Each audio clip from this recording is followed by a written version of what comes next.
Welcome, everybody. I'm Jabby KOAY, joined by SYNTELL KOAY. What's cracking, baby? We're looking at film theory. Dear DC, I fixed your universe again. You guys, thanks so much for joining us. Please hit the subscribe button, bell icon, all notifications. Pretty please vote this up. Let YouTube know you're enjoying what you're watching. While you subscribe and upvoting, two things. Make sure to follow SYNTELL KOAY and follow the film theorists. Both are linked in the description below. Thanks so much. Here we go. The DC universe is broken. Superman is lost, Black Adam stayed in the red, Cyborg has been silenced, Wonder Woman has vanished into thin air, and the Flash has gotten into so much trouble that DC wishes he'd just run his way into an entirely new timeline. But there's still hope for the future, my friends, and the key to solving all of it? Cartoons. DC animation's always been dope. Hello, Internet. Welcome to Film Theory, the show that wants you to subscribe faster than the Flash. Bet you can't do it, and write your favorite superhero down in the comments in less than 3 seconds. 3, 2, wait, you did it? Dang, you are faster than a speeding bullet. Well done. Now, it might be difficult to remember, but there was a time not too long ago when DC was the top dog when it came to superhero movies. Remember the Dark Knight trilogy? Those movies made over $2.4 billion at the box office. One of them was so good that when it wasn't nominated for Best Picture at the Oscars, the Academy literally changed their rules to avoid anything like that ever happening again. But in the following years, yeah, not so much. The DCEU, which officially started with Man of Steel 10 years ago, has been an absolute mess. And that's not meant to be a judgment call or measure of quality. I mean, just as a point of fact, right now there are 3 different Batmen and 2 separate Jokers running around at the same time. And that's just the tip of the iceberg. Since the DCEU started, it's been a nightmare of hiring, firing, and rehiring multiple directors for the same project. Actors being let go, brought back again, only to be let go again. There's been public fallout over bad behavior by studio executives, constant cameos and teases for films that'll never happen, while completely finished movies are just outright canceled. Meanwhile, you got star actors dealing with felony allegations popping up like the worst game of whack-a-mole ever. And the only thing that's dropped further than the quality of some of these things is WB's stock price, which got so low that it was basically sold for spare parts to the guy who runs the Discovery Channel. Gotta be honest here, loyal theorists, as someone who grew up loving DC's heroes more than Marvel's, it's been really heartbreaking to see this. But now, there's new hope. Warner Brothers has brought on James Gunn, writer and director of Guardians of the Galaxy, The Suicide Squad, and Peacemaker, to shepherd their movies back to financial and critical success. The way he broke that down in the first 2 minutes of this video was amazing.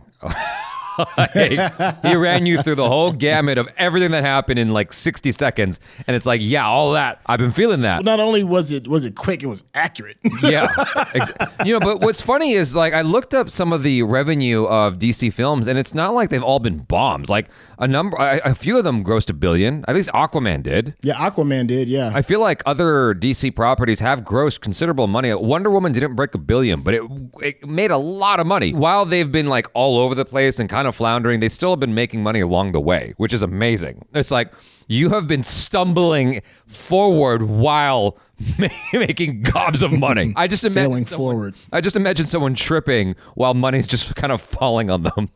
Well, he certainly has a long path ahead of him to get the DC universe back to where it needs to be. I think he can do it, provided he follows my advice today. That's right, loyal theorists. Today I plan to give this new master of the universe a 5-point guide on how to make a successful DC cinematic franchise. And I'm not just pulling this from anywhere. I have proof that these steps will work. So put on your super suits and kiss your Marthas goodbye. Let's save ourselves a franchise, shall we? Hey there, theorists. Future Matt Pat here for the second film theory in a row, go figure. So literally just a couple hours ago, as I write this, James Gunn came out and did a big presentation talking about DC's future plans, announcing 10 new projects for Gods and Monsters, the so-called first chapter of their big DC reboot. Mind you, this is a couple days after we wrote and recorded this and got the audio out to our editors. James Gunn's announcement kind of came out of nowhere. Usually they preface this sort of stuff or try to time it around big industry events, but nope, this was him just dropping a big old promotional bomb in the middle of everyone. So what I'm gonna be doing now is laying out my advice exactly as it was written, not changing the script at all. But then at the end of each section, I'm gonna pop back in to assess how Gunn seems to be handling things going forward. Does it look like he's taking our advice? Is he ignoring it and doing his own thing? Or is he falling into the mistakes of his predecessors? Let's just jump back into the theory and find out. Step number 1, take care of your heavy hitters, both in terms of characters as well as the talent behind them. In pop culture, DC's characters have a pretty strong brand identity. Most people know who Superman, Batman, Wonder Woman, Aquaman, and the Flash are. Heck, even Green Lantern. So, at least to start, your focus needs to be on revitalizing most of the core cast with strong movies or series. It's not to say that I don't think a Cyborg or a Black Adam or a Birds of Prey can work on screen, but why would people go to see those if you can't even get Superman right? Right now, DC needs to rebuild the audience's trust. They need to let them know that they're delivering fun, high-quality movies consistently with all the name brands that we know and love. Then, and only then, will people start to come out for the second stringers. I mean, case in point, just look at Marvel Phase 1. You gotta do your Captain Americas and Thor's justice before anyone gives the talking tree and sassy rabbit a chance. The Marvel brand can carry smaller characters now. All that said, the other side of the coin is, after you've done a few of your core characters justice, if a creative comes along and has an amazing pitch for something more obscure, run with it. You may end up making C-list characters like Animal Man or the Doom Patrol into household names. And we know that DC is capable of this. Look no further than Shazam. It had a great story with a likable tone and a strong cast, and now you're seeing him enter the cultural zeitgeist more and more. Even more obscure? Before the Suicide Squad, no one had ever heard of a Peacemaker, but now he's played by a world-famous wrestler and has his own popular TV show. My mom has heard of Peacemaker. Again, Marvel has routinely done this. When they didn't have the rights to their biggest names like Spider-Man or the X-Men, they looked at their second stringers. The core Avengers cast used to be the guys that cameoed in the Spider-Man cartoons. Now, they're all huge franchises of their own right. And I don't just mean Iron Man and Captain America here either. They've turned the Scarlet Witch, Shang-Chi, Moon Knight, and the Guardians of the Galaxy into brands that are big enough to carry their own films, TV shows, and theme park rides. Kevin Feige's gone on record saying that when they're deciding which characters to adapt, it doesn't matter how famous or popular the character is in the comics, only that there's great potential for a movie. Story should always come first. All right, Future Map Pat with the assessment. So how's Gunn handling things? Well, it kind of remains to be seen. Though there was a big focus on projects like the new iterations of the core cast with Superman Legacy and The Brave and the Bold, there was also a surprisingly large amount of obscure stuff thrown in the mix. Swamp Thing, Booster Gold. Still, I think Gunn understands that they need to get their heavy hitters right. He told Deadline in one of the interviews, quote, "One of our strategies is that we take our diamond characters, Batman, Superman, Wonder Woman, and we use that to help prop up other characters that people don't know. And thus, we get ourselves creature commandos." So in theory, in superhero theory, he seems to get it, but we'll see how things pan out. Which leads me to my next piece of advice. Number 2, trust the source material. I agree with him that you have to get the pillars out first, but James Gunn said the first thing that is going to be dropping is that troop of characters we've never heard of before. That's the first thing out of his. Kind of caught me off guard too when he said that. Yeah, so it's like,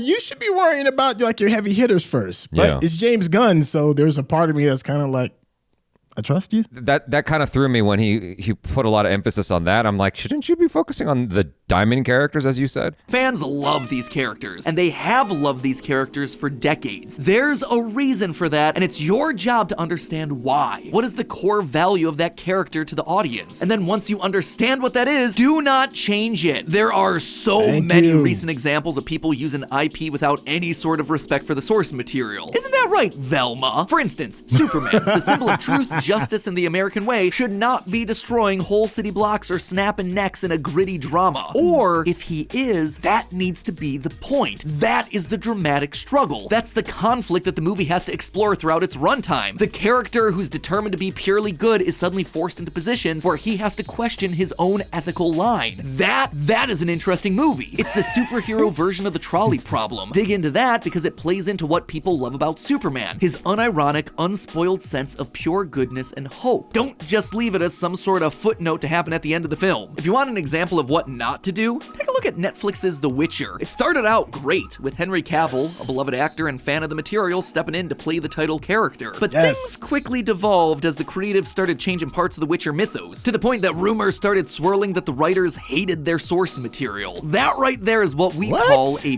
big red flag. You didn't know about that? No, I didn't know that they hated the source material. Why would you write for a project that you... Oh, wow. Yeah, that's been known. That's part of why Henry Cavill had to part ways with it, because they weren't following the source material to his liking. And he's like, yo, I'm out. Like, this is not what I signed up for. Wow. I didn't know that was the why. I thought it was just because he was overbooked. But wow. It was creative differences. Like, literally. There was one thing I forgot to mention earlier, and that's Shazam. So there was something about Shazam that's interesting to me, because DC hadn't done the same job that Marvel had done with building out its diamond characters before going into the obscure characters. It's like it's just sort of like throwing shit against the wall and seeing what sticks. And Shazam was one of those things. And I think that the reason why Shazam worked is because it had the same tonality as something like Guardians of the Galaxy while being PG-13, so it had a wide appeal. And I think they tried to hit that again with Black Adam, but Black Adam has such a stoic expression, where Shazam is like fun.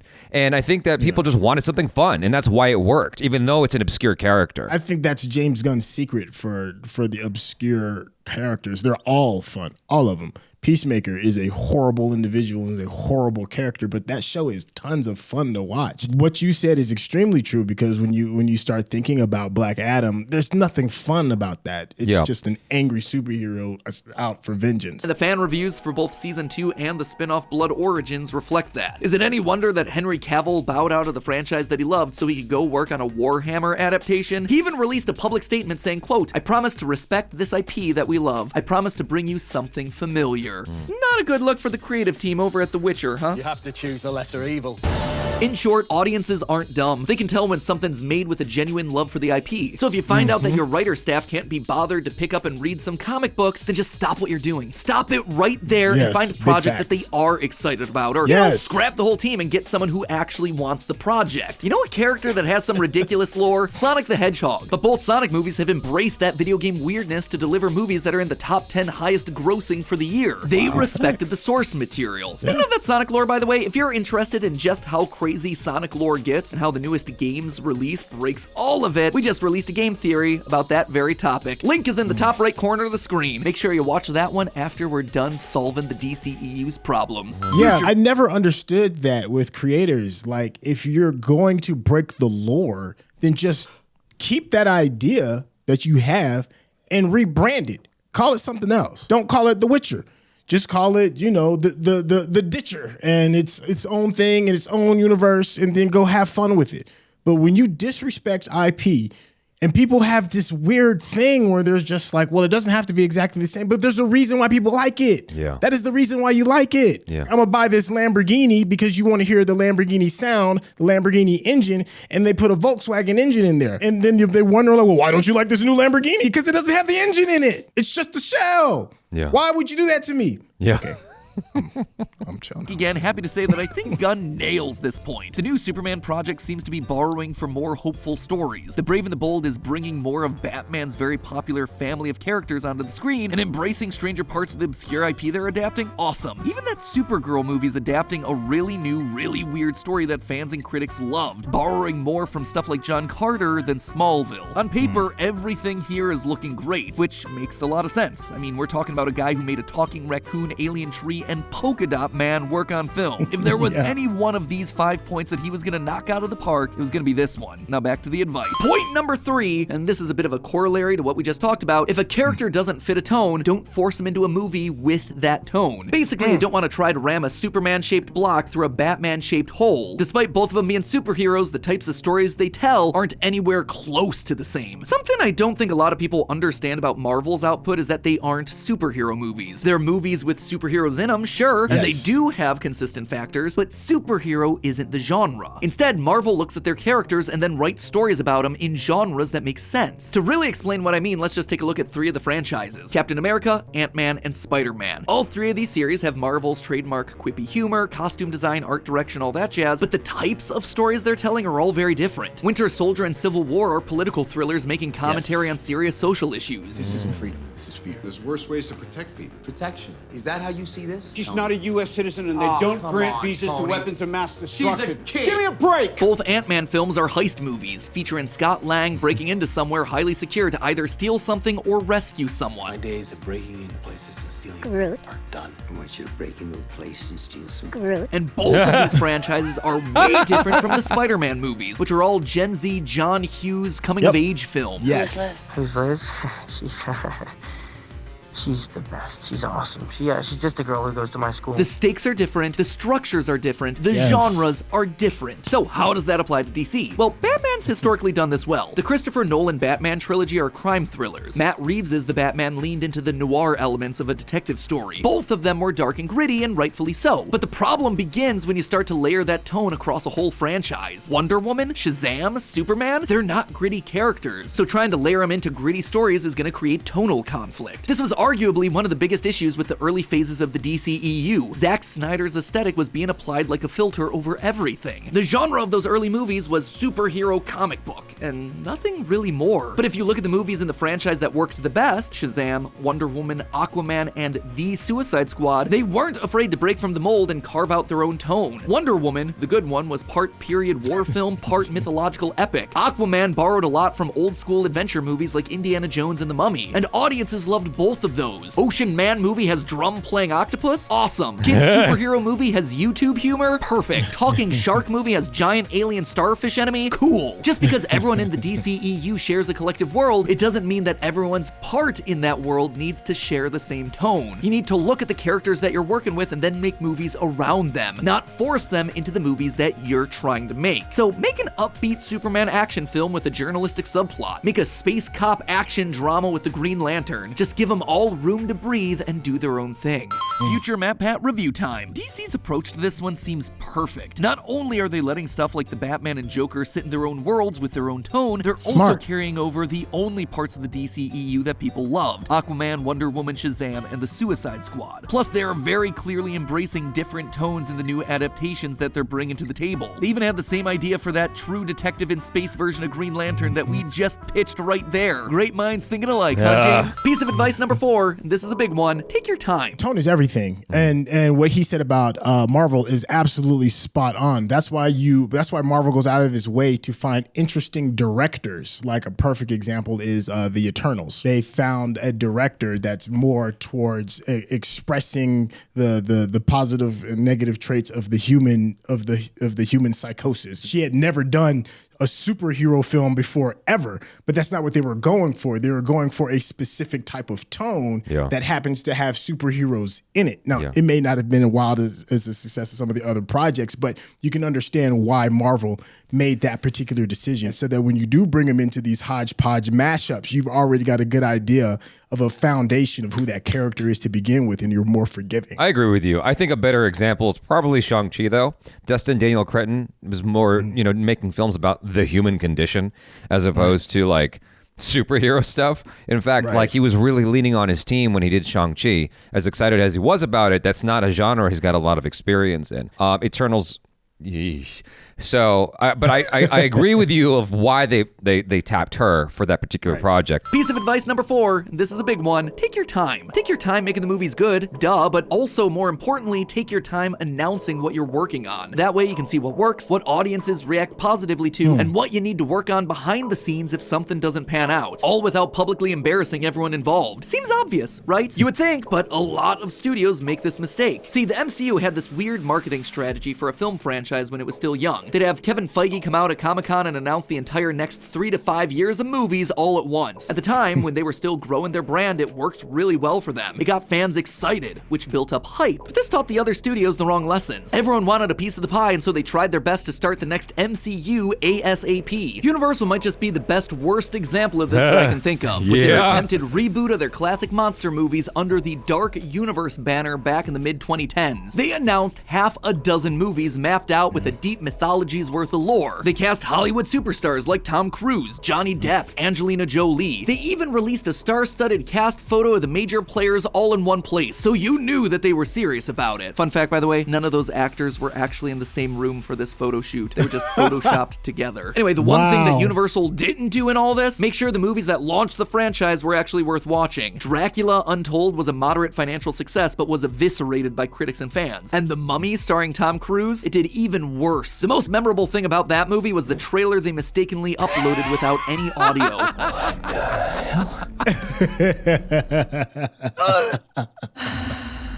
hell? Did you Yep, see this? That was a real trailer uploaded by a real major movie studio. All in all, even with the exciting IP and awesome star power they had lined up, Universal did not take their time building up this IP. And as a result, people looked at the Dark Universe and said, I'm not interested in that at all. DC did the exact same thing. In 2014, they announced 10 movies for their new universe spearheaded by Zack Snyder, ranging from Wonder Woman and Aquaman to Shazam and Cyborg. Some were as far away as 6 years. The only problem with this? They didn't actually wait to see how people liked the first couple movies. Cue the internal executive scramble, studio interference, replacing directors, shifting schedules, delays, cancellations, and public embarrassment. All of them were self-inflicted wounds that were totally avoidable. Is he saying that Marvel had put out a few things before announcing several years ahead? Maybe yes. I don't know the timeline all that well. I don't know how many of these films came out before he started, doing his thing at Comic-Con and announcing a whole slate for the next 3 years. I'd say like probably right after about Iron Man 2. So there was an established passion and love for these characters in films before he started rolling out all the phases and announcements and stuff like that. When you're like, oh, dollar signs, you're gonna like make irrational decisions and start like just leaping forward going, just start doing it, quick, money, please, now. What do we got in the Mummy and the Frankenstein? Okay, yes, all of that now, go. If you take your time and dial it in, you're gonna build up a love for the franchise. And that's the thing, almost like Apple, I always go back to Apple. Almost like Apple, Marvel has built up love. The Marvel audience loves Marvel shit. Yeah. Because that has been built up. DC and Universal hasn't been doing. They've been banking on the merits of legacy love. Yes. Warner Brothers didn't need to go out and announce 10 movies. They could have just gone with 3 or 4, seen how people liked the first stab at things, and then privately changed plans in the background when it became clear that audiences weren't clicking with the DCEU. This is the one that makes Future MatPat a little worried. I'm skeptical about the fact that so many projects just got announced this week. Another 10 in total, which is just like that initial wave of DCEU announcements. That being said, See, but the rules are different now. I think because now, like back in the glory days of cinema, back in the 50s and 60s when these studios were privately owned, you had a lot more leeway because, you're talking to like one person to try and make sure that this stuff gets done. That's the studio head. Everything is a corporation now, and you're talking about shareholders, and you're talking about making advanced assumptions for whatever the revenue streams of growth are going to be for whatever their projections are. So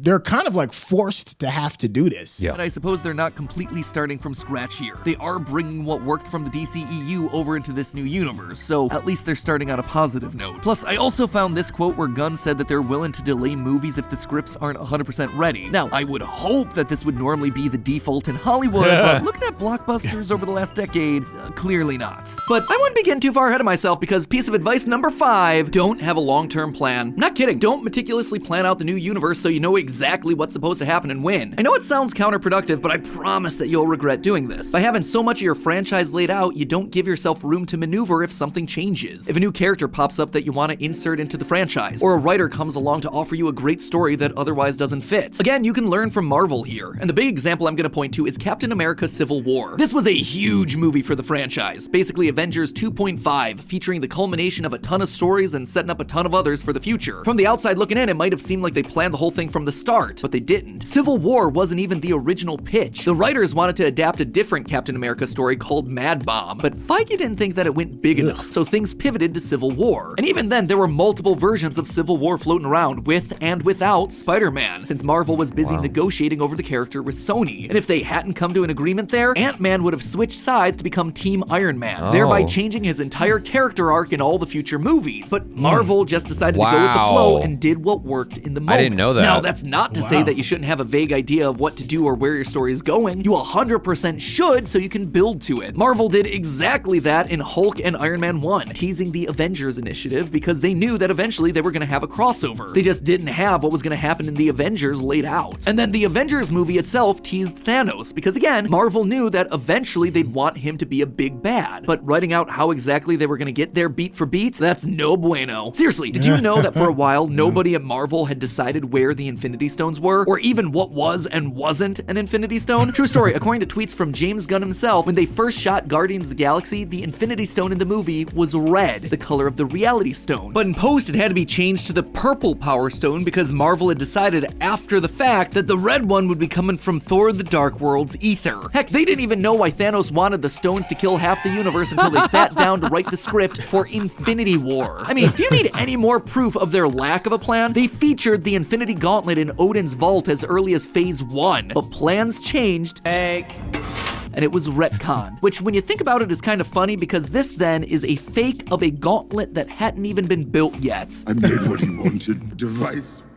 capable of harnessing the power of the stones. But you know what? I don't hate it because we got a better movie franchise out of it. Final Future Map Hat review. I'm not too worried there. Even though they did talk about plans to have characters appear in multiple projects, Gunn didn't come out and announce a giant crossover event that everything's leading up to. It seems like they're just gonna go with the flow for now, which I think is the smart option. That said, there is still one final big thing that I want to point out to Gunn here. So that is a lot of advice, but here's the biggest twist of them all. DC already has the perfect blueprint to model parts of this new cinematic universe from, and it's followed basically all of this advice. It was called the DC Animated Universe. If you grew up with DC in the 90s You've been saying and this for a long aughts, you time. definitely recognize this franchise. It's where a lot of the iconic modern portrayals of DC's characters originated. Kevin Conroy's Batman, Mark Hamill's Joker, those were these versions of Batman and Joker before they made their way into the animated films and Arkham video games. So how does the DCAU follow my advice? Let's go point by point. Firstly, yes, they knew that the heavy hitters were important. They started this universe out with Batman, and then they grew into a Superman show before they had the two of them team up in Justice League. But what else did they do? Well, an awesome new character named Static came along in the comics, and they jumped at the chance to adapt him with a creative team that were excited to tell his stories. And when the really weird but really cool idea for a cyberpunk Batman spin-off came along, they made Batman Beyond. They also let less important characters shine in the Justice League shows. Seriously, Hawkgirl, The Question, Etrigan the Demon, all minor characters that had leading roles, episodes, even entire story arcs devoted to them. Not only that, but they adapted these characters in ways that didn't pigeonhole them into tones that didn't fit. They let Batman have a darker, more noir tone. Superman was more upbeat and sci-fi. Static Shock didn't feel the same as Batman Beyond, which also didn't feel the same as Justice League. Fourthly, they took their time building the world. Batman the Animated Series was first released in 1993. Superman didn't get his spin-off until 1996, and Justice League didn't come along until 2001. And finally, though DCAU head honcho Bruce Timm might have had ideas on where to take the universe's story, the creators didn't plan beyond what seasons and shows had already been greenlit. They didn't go into Batman in the early 90s mapping out where their Justice League spin-off in 2005 was gonna take them. Listen, DC, James, you guys have a golden opportunity here to take some of the most beloved characters and